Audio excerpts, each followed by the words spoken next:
Baik, kita lanjutkan soal keempat, yaitu bagaimana perkembangan atau bagaimana proses berdirinya dinasti Umayyah dan Abbasiyah, bagaimana proses perkembangannya, kemajuannya, serta kemundurannya. Yang pertama itu dinasti Umayyah.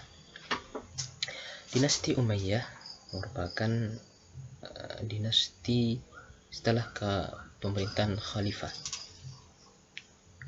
yang awalnya proses berdirinya ini yaitu tentang meninggalnya Ali. Ketika Ali meninggal, ada peristiwa Amul Jamaah.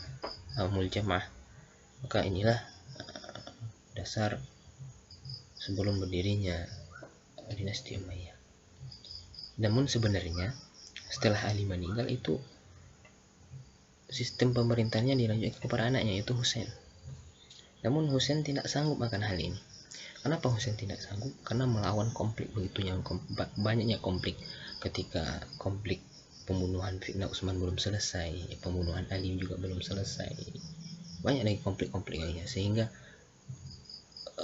Husain ini selalu didesak oleh kaum muslimin untuk menyelesaikan kasus ini, sehingga Husain melepaskan tangan atau tidak kuat lagi atau sudah menyerah, sehingga pemerintahan dialihkan ataupun pemerintahan diberikan kepada Muawiyah bin Abi Sufyan, sehingga berdirilah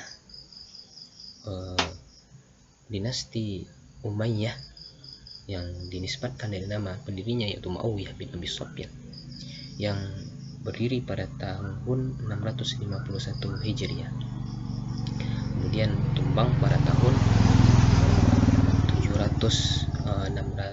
750 Hijriah, 750 Masehi. Berdiri pada tahun 651 Masehi dan berakhir pada tahun 750 Masehi.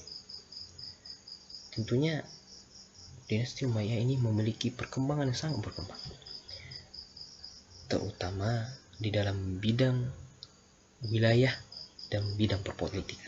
Semuanya teratur, semuanya sesuai dengan koridor. Yang pertama yaitu tentang wilayah. Sama-sama kita ketahui bahwa wilayah Spanyol, Afrika, Uzbekistan, lain sebagainya, Eropa sudah dikuasai, sudah di dalam kekuasaan Umayyah. Islam sudah berkembang akibat perjuangan dari Umayyah ini. Begitu besarnya perluasan wilayah yang dilakukan pada masa dinasti Umayyah, sehingga inilah menjadi salah satu bentuk kejayaan yang paling jaya ketika masa pemerintahan Umayyah. Kemudian yang kedua itu dalam bidang perpolitikan.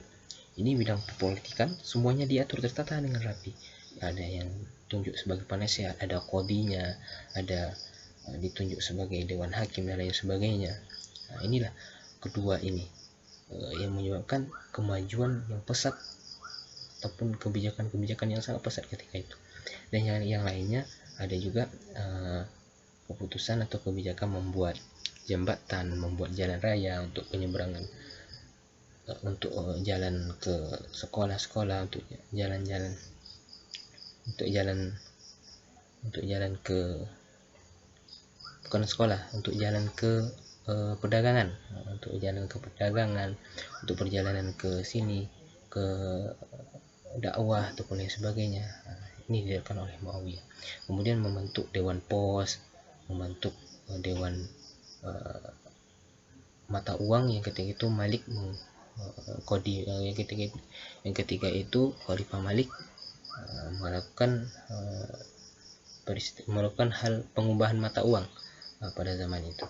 Kemudian di dalam ilmu pengetahuan juga berkembang pesat di zaman dinasti Umayyah ini, mulai dari ilmu Quran, ilmu tafsir, ilmu hadis, fikih dan lain sebagainya juga sangat berkembang pada saat ini. Dan juga dalam bidang arsitektur juga berkembang, yaitu ketika pembangunan terhadap kubah masjid yang berada di Baitul Maqdis atau Masjidil Aqsa itu direnovasi atau didirikan oleh atau dibuat oleh Bani Umayyah, atau dirancang atau dibuat lebih bagus oleh Bani Umayyah, sehingga tampaklah bahwa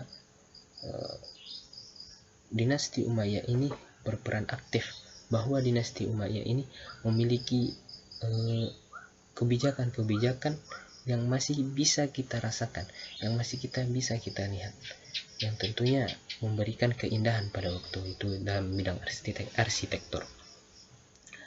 Itu kemudian fase kemunduran dari dinasti Umayyah ini itu dimulai ketika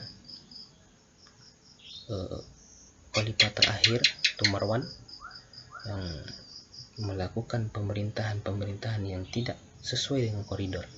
Banyaknya yang korupsi, banyak yang tidak jalan di dalam jalurnya, koridornya, mengistimewakan bangsa-bangsa Suriah ataupun negara Suriah, dan juga banyaknya perlawanan antara suku. Inilah penyebab dari kemunduran dari dinasti Umayyah, sehingga banyak rakyat yang protes, ingin menumbangkan, ingin menjatuhkan, ingin mengganti, tidak ingin lagi ada Umayyah di permukaan bumi. Mereka melakukan pemberontakan, sehingga inilah menjadi penyebab runtuhnya pemerintahan dinasti Umayyah, karena banyaknya pemimpin-pemimpin yang tidak bijaksana lagi, pemimpin-pemimpin yang tidak ada lagi, pemimpin-pemimpin yang korupsi dan lain sebagainya.